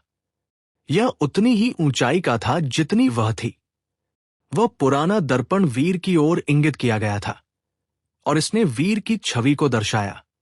मिस मिरर ने दर्पण की ओर अपना ब्लेड धक्का दिया। टूटी हुई स्वॉर्ड दर्पण से गुजर गई, लेकिन दर्पण टूटा नहीं था। वीर ने अपनी छाती में दर्द का एक उछाल महसूस किया और उसके स्टर्नम से ज्यादा दूर नहीं एक खूनी छेद दिखाई दिया। क्या शक्तिशाली मिरर एरिया है! मुझे नहीं मारने के लिए धन्यवाद, मेरी लेडी। वीर जानता था कि ये स्वॉर्ड जो मिस मिरर चलाती थी, वो उसके दिल में घुस सकती थी या उसका सिर काट सकती थी। मैं तुम्हें एक आखिरी मौका दे रही हूं, मिस मिरर ने कहा। उसकी आवाज सर्दी की हवा की तरह कठोर थी। वो वीर को मारना नहीं चाहती थी। आखिरकार वो मिरर स्पिरिट आई रिंग का मालिक था। उसे मारने से मिरर स्पिरिट आई रिंग को बहुत नुकसान होगा, जो मिस मिरर को खुद बहुत बुरी तरह प्रभावित करेगा। लेकिन हालांकि वो वास्तव में रिंग को नुकसान पहुंचाने का जोखिम नहीं उठाना चाहती थी, वो लेडी वेन को और भी अधिक मारना चाहती थी। अगर वीर जाने से इनकार करता है, तो उसे वीर को इतना बुरी तरह से पीटने की जरूरत है कि वो लड़की की रक्षा करने की स्थिति में न रहे। अगर आखिरी तस्वीर सच है, तो क्या ये मैं और वीर उस 1000 हाथों और 1000 आंखों वाली मूर्ति के सामने होंगे? मिस मिरर ने सोचा, माई लेडी, आप अपने मिरर एरिया की शक्ति को कम आंक रही हैं। खून की दोहरी लकीरें वीर के गालों पर खिंची हुई थी, जबकि उसने लेडी वेन को पकड़ा हुआ था। वो बहुत शांत दिख रहा था। ठीक है, मिस मिरर ने थोड़ी गुस्से से कहा।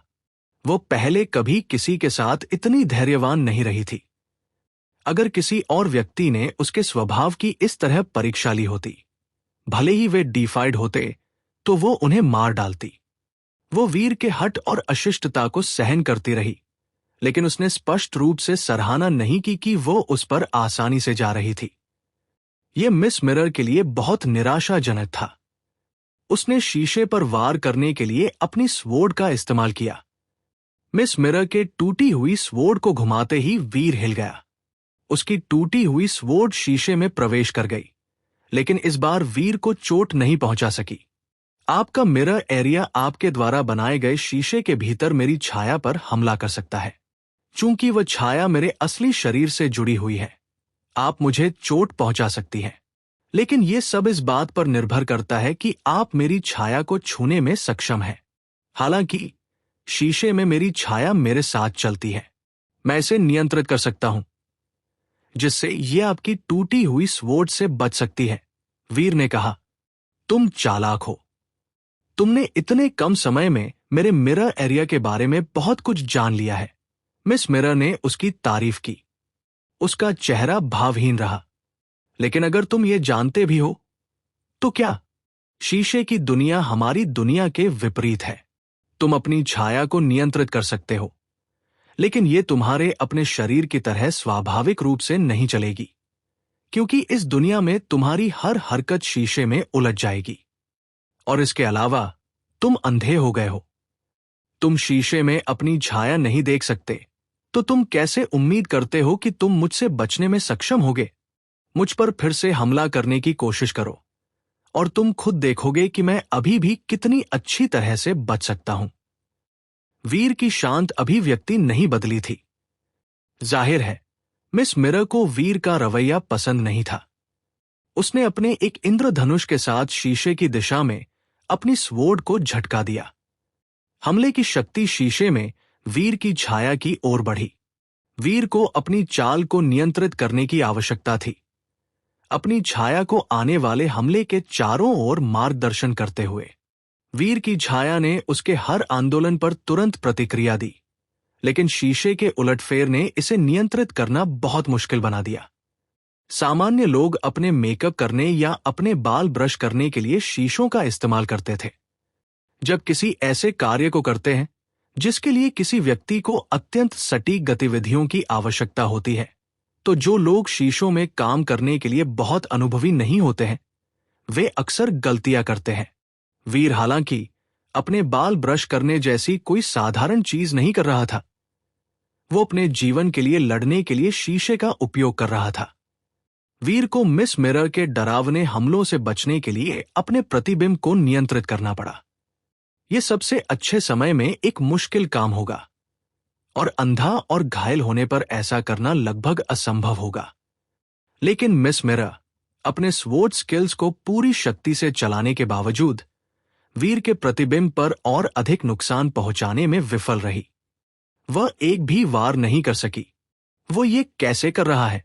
मिस मिरर ने सोचा। उसके चेहरे पर उसका सदमा गहरा हो गया। वह जानती थी कि यह कितना मुश्किल होना चाहिए, खासकर जब से वीर अभी किंग बना था। उसे कभी उम्मीद नहीं थी कि वीर उसके स्वॉर्ड स्किल्स को बेअसर करने में सक्षम होगा। आखिरकार उसके पास एक डीफाइड का अनुभव था।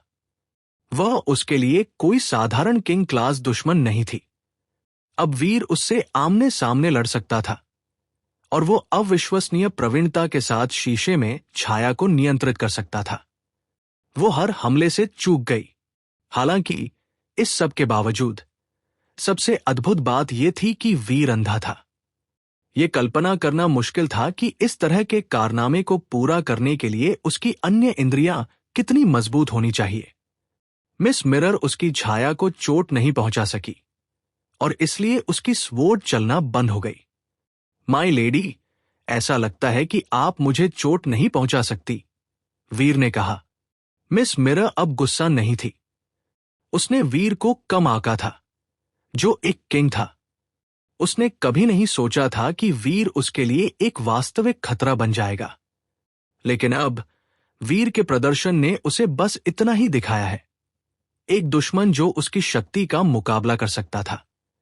वह कोई ऐसा रैंडम किंग नहीं था जिसे वह अपनी मर्जी से मार सकती थी।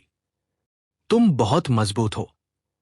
क्रिस्टलाइसिस का एक अवशेष इतना सक्षम है, यह अविश्वसनीय रूप से दुर्लभ है। अगर तुम्हारा दुश्मन बनने से बचना संभव होता, तो मैं ऐसा करना चुनती, मिस मिरर ने वीर को नए सम्मान के साथ देखते हुए कहा। मैं भी तुम्हारा दुश्मन नहीं बनना चाहता। हम सहयोग के अपने बंधनों को क्यों नहीं फिर से स्थापित करते हैं और लाल आग के प्लेग से छुटकारा पाने के लिए काम करते हैं? वीर मुस्कुराया। हम निश्चित रूप से करेंगे, लेकिन उसे पहले मरना होगा, मिस मिरर ने कहा। उसके जबड़े में मांसपेशियां कस गई और एक अजीब सी रोशनी चमक उठी। एक डरावना मिरर एरिया दिखाई दिया। वीर को तुरंत एहसास हुआ कि वह अब एक शीशे की भूल भुलैया में फंस गया है। शीशे हर जगह दिखाई दिए जहां उसने देखा। यहां तक कि जमीन और ऊपर का आकाश भी सिर्फ शीशे की छवियां थे। वीर का प्रतिबिंब हर शीशे में था, जैसे कि वीर के हजारों थे। शीशे एक दूसरे को दर्शाते थे, वीर के प्रतिबिंबों का निर्माण करते थे जो अनंत तक फैले हुए थे। वीर का चेहरा बदल गया। चूंकि इतने सारे प्रतिबिंब थे, मिस मिरर अब उसे बहुत अधिक आसानी से मार सकती थी। वीर को उसे उन प्रतिबिंबों में से किसी एक को भी मारने से रोकने की जरूरत थी। खुद का बचाव करना अब एक बहुत अधिक कठिन काम बन गया था, और अब पुराने शीशों को तोड़ना और भी मुश्किल होगा। वो नहीं जानता था कि क्या उन पुराने शीशों को तोड़ा जा सकता है, लेकिन भले ही वे टूट सकते थे, शीशे केवल चकनाचूर होंगे और शार्ड्स में अनगिनत और प्रतिबिंब बनाएंगे। वीर तब और भी अधिक खतरे में होगा। क्या तुम्हें अभी भी भरोसा है कि तुम मेरे हमलों से बच सकते हो? मिस मिरर ने पूछा जब वह मिरर एरिया के केंद्र में लटकी हुई थी। चलो कोशिश करते हैं, शायद मैं इसे काम कर सकता हूं। वीर ने कंधे उचकाए। तुम बहुत जिद्दी हो। मिस मिरर गुर्राई। टूटी हुई स्वॉर्ड के एक स्विंग के साथ स्वॉर्ड रेनबोज जीवन में आ गए और शीशों के माध्यम से वीर पर उड़ गए। वहां बहुत सारे प्रतिबिंब थे और मिस मिरर बिना रुके या हिचकिचाए हमला करना जारी रखा। आवश्यक हर एक इवेजन में अनगिनत प्रतिबिंब शामिल होंगे। वीर का दिल उछल पड़ा। उसने जेडस्किन को बुलाया और उसमें जितनी शक्ति हो सकती थी उतनी प्रवाहित की। उसका शरीर बर्फीला जेड बन गया।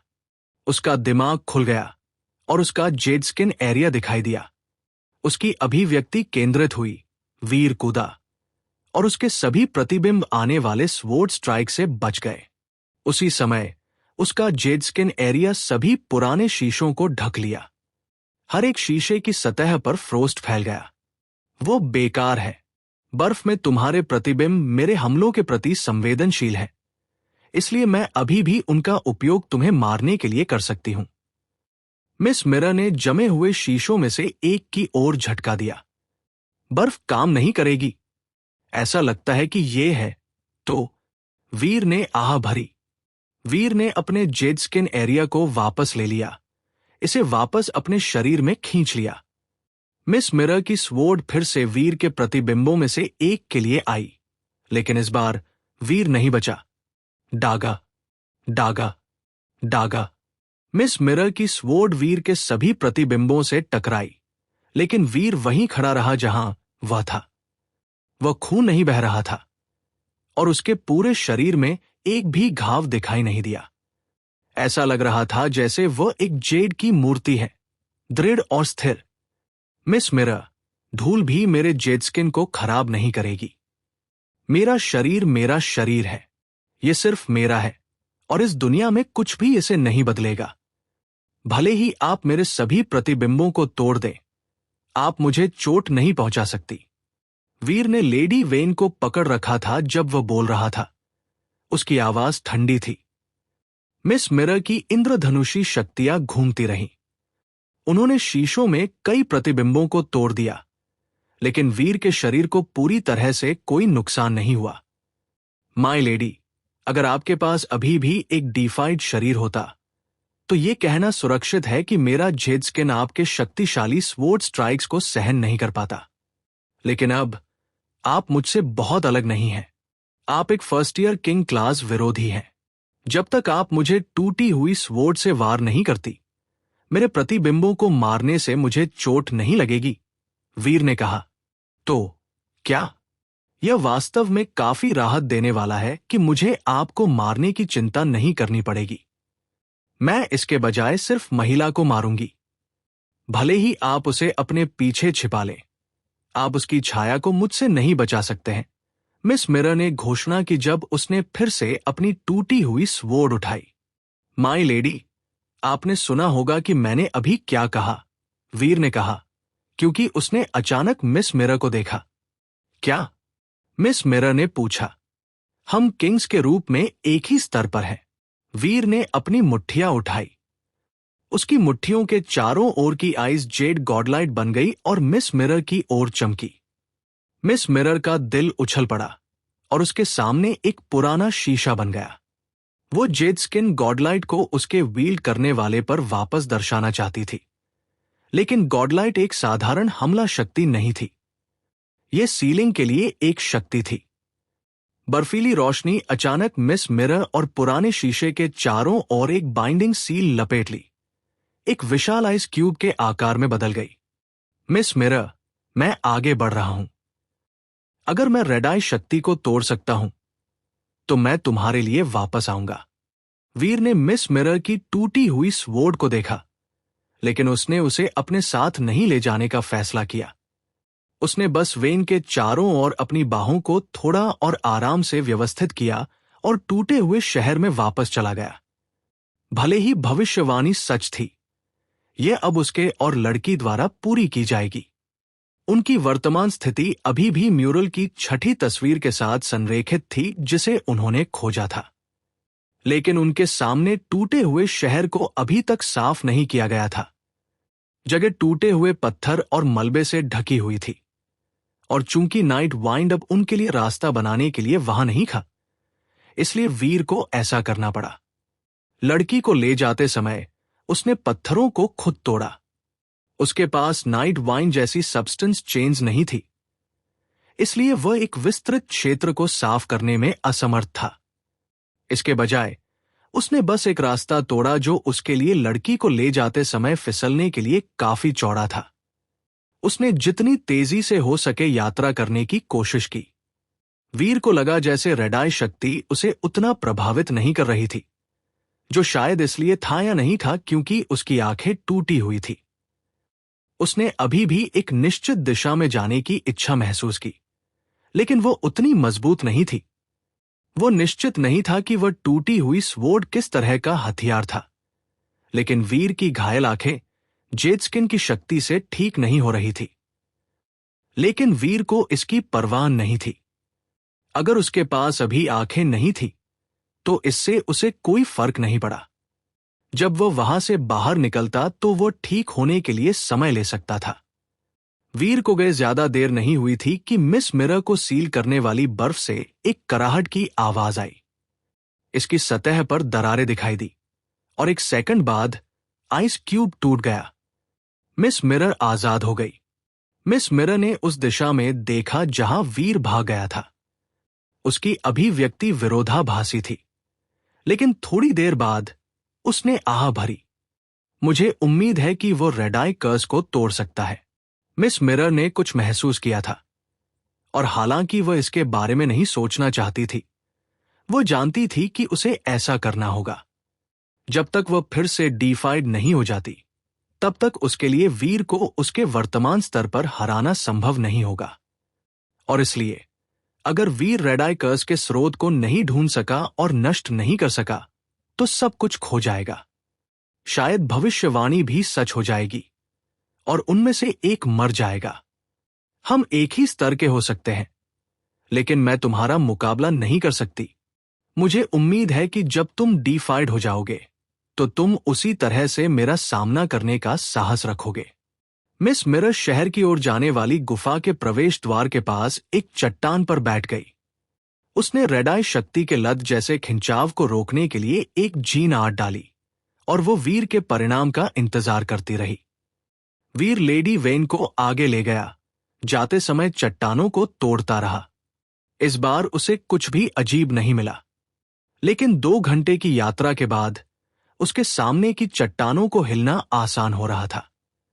जब वीर ने मलबे के अगले ढेर को अपने रास्ते से हटाया तो उसे एहसास हुआ कि उसके पीछे खुली हवा थी। वीर एक हॉल के प्रवेश द्वार के सामने खड़ा था, और उस हॉल में 1000 हाथों और 1000 आंखों वाली एक मूर्ति थी। यह बिल्कुल वैसा ही लग रहा था जैसा उन्होंने पहले देखा था, लेकिन यह मूर्ति 1000 मीटर ऊंची थी। जो उसने पहले देखी थी उससे कहीं ज्यादा बड़ी थी। जिस पल वीर ने हॉल में प्रवेश किया, वो महसूस कर सकता था कि मूर्ति उसे घूर रही है। वीर की अंधी आंखें अचानक जलने लगी। उसकी आंखों में क्षति खुद को ठीक करने लगी, और सेकंडों में वो फिर से देखने में सक्षम हो गया। बिना किसी शीशे के भी वीर महसूस कर सकता था कि उसकी आंखें लाल रोशनी से चमक रही थी। उसकी आंखों में 4 पुतलियां अब 4 लाल सूरज की तरह थी। लत की वह भावना अचानक कई गुना बढ़ गई थी। वीर को एक लौ की ओर आकर्षित हुए पतंगे जैसा महसूस हुआ। वह 1000 हाथों और 1000 आंखों वाली उस मूर्ति के पास जाने के अलावा और कुछ नहीं चाहता था। आओ, आओ, एक राक्षसी आवाज मूर्ति से फुसफुसाई। ये उसे बुला रही थी। हालांकि वीर ने अपनी इच्छा शक्ति को नियंत्रित करने की कोशिश की, उसके पैर अपनी मर्जी से आगे बढ़ने लगे। ऐसा लगा कि उस आह्वान को अनसुना नहीं किया जा सकता था। वो धीरे धीरे 1000 हाथों और 1000 आंखों वाली मूर्ति की ओर चल रहा था। बूम! बिना किसी हिचकिचाहट के वीर ने अपने सुपर गॉड स्पिरिट बॉडी को तैनात किया। उसकी आंखों में एक चमकती रोशनी फैल गई। इसने लाल रंग को शांत कर दिया और उसकी पूरी आंखें सफेद कर दी। जब वीर ने पिछली बार अपने सुपर गॉड स्पिरिट बॉडी का उपयोग किया था, तो वेन ने उसे अपनी आंखों से लाल रंग हटाने से पहले बाधित कर दिया था। लेकिन अब जब उसने इसे उजागर कर दिया था, तो लाल आंखें चली गई थी। सफेद रोशनी एक शुद्ध लौ की तरह वीर के पार जल गई। वीर का शरीर हवा में लटका हुआ था, सफेद और गॉडलाइक। उसने 1000 हाथों और 1000 आंखों वाली उस विशाल मूर्ति को नीचे देखा। मूर्ति के हाथों की एक जोड़ी पर लाल आंखें थी और वे हाथ वीर के शरीर के साथ चले गए। मूर्ति पर वो आंख एक दानव की तरह थी, वीर की हरकतों को ट्रैक कर रही थी। लेकिन उसके सुपर गॉड स्पिरिट मोड के प्रभाव में आंखों की शक्ति ने वीर पर काम नहीं किया। वीर ने सुपर स्पैंक का उपयोग करने के लिए अपनी शक्ति को इकट्ठा किया। वह देखना चाहता था कि क्या वो मूर्ति पर दानव जैसी दिखने वाली आंख को तोड़ सकता है। लेकिन वीर के वार करने से पहले उसने महसूस किया कि उसके सुपर गॉड स्पिरिट बॉडी की शक्ति कम होने लगी। ये अचानक गायब हो गई और उसके जीन कोर में लौट आई। ये क्या है? वीर चौंक गया था। शक्ति उसकी पीठ से फीकी पड़ने लगी थी और वही लेडी वैन थी। सुपर गॉड स्पिरिट बॉडी की शक्ति गायब हो गई। मूर्ति की शक्ति वीर पर उतरी और इसने अचानक उसकी आंखों को वापस उन लाल आंखों में बदल दिया। एक बार फिर वीर को एक लौ की ओर आकर्षित हुए पतंगे जैसा महसूस हुआ। यह पिछली बार से भी ज्यादा मजबूत था। उसका शरीर अनियंत्रित रूप से मूर्ति की ओर खींचा जा रहा था। यह बुरा है। अब जब वेन के पास कोई शक्ति नहीं है, तो मेरा सुपर गॉड स्पिरिट बॉडी उससे क्यों प्रभावित होगा? वीर सदमे में था। वेन अभी भी अपनी अचेतन अवस्था में थी, लेकिन वीर ने उसके शरीर को खुद से दूर फेंक दिया। वो कुछ दूरी पर जमीन से टकराई, लेकिन सौभाग्य से वीर ने उसकी लैंडिंग को सहारा देने के लिए अपनी कुछ शक्ति का इस्तेमाल किया था। चट्टानों की एक बोरी की तरह जमीन पर गिरने के बजाय वेन हवा में सुचारू रूप से सरक गई और जमीन पर धीरे से, लगभग चुपचाप उतरी। वीर ये देखना चाहता था कि क्या उसके और वेन के बीच कुछ दूरी होने से वह पूरी तरह से अपने सुपर गॉड स्पिरिट बॉडी को सक्रिय और बनाए रख सकता है। वेन को एक तरफ फेंकने के बाद वीर ने अपने सुपर गॉड स्पिरिट बॉडी को फिर से तैनात किया। सफेद रोशनी एक बार फिर उसे घेर लिया। उसके बाल और आंखों से चमक रही थी। उसकी लाल आंखें सफेद रंग के सागर में गायब हो गई, जैसा कि पिछली बार हुआ था। लेकिन इस बार वीर अपने सुपर गॉड स्पिरिट बॉडी को चालू रखने में कामयाब रहा और उसकी शक्ति फीकी नहीं पड़ी। क्या वेन वास्तव में मेरी शक्ति को गायब होने का कारण बन रही थी? क्या चल रहा है?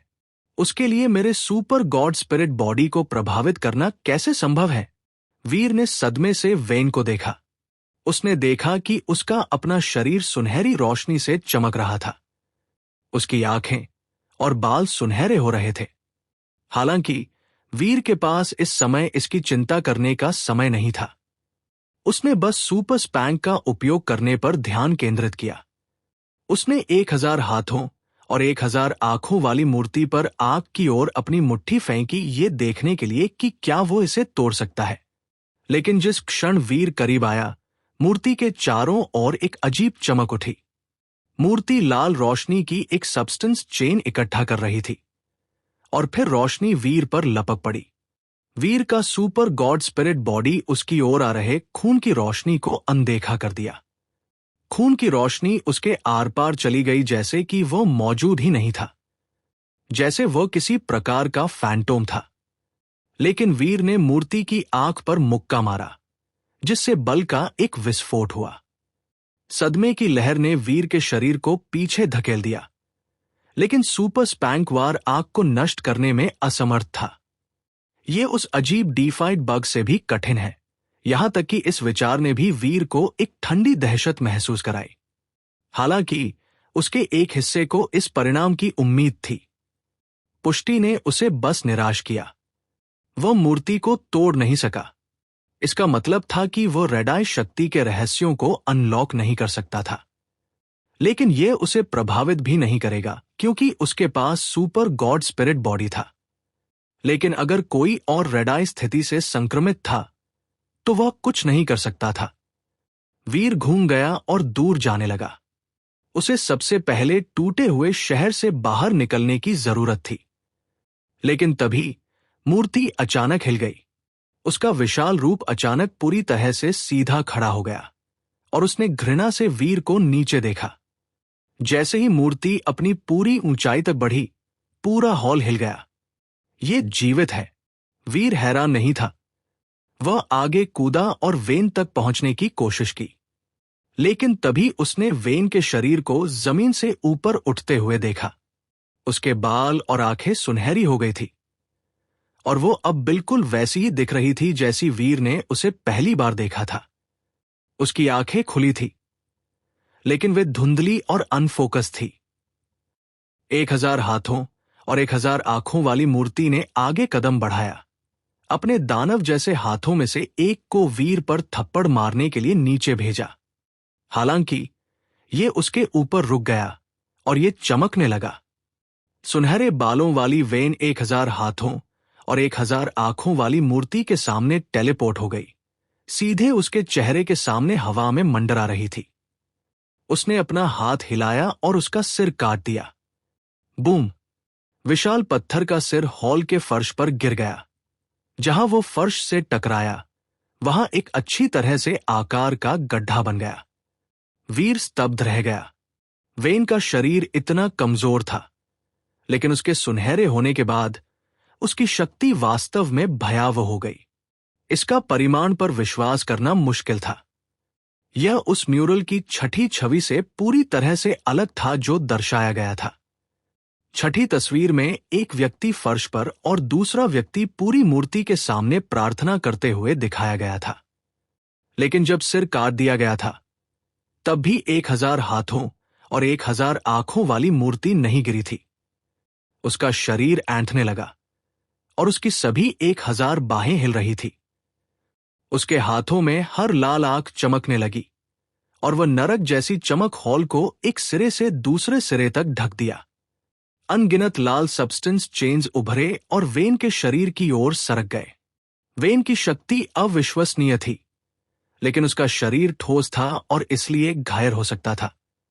उसमें वीर के सुपर गॉड स्पिरिट बॉडी की अजय विशेषताएं नहीं थी। अनगिनत सब्सटेंस चेन्स वेन के शरीर के चारों ओर उलझ गए और फर्श पर मूर्ति के सिर के मुंह पर अचानक एक क्रूर मुस्कुराहट खेली। ये उड़ गया और अपना मुंह खोल दिया।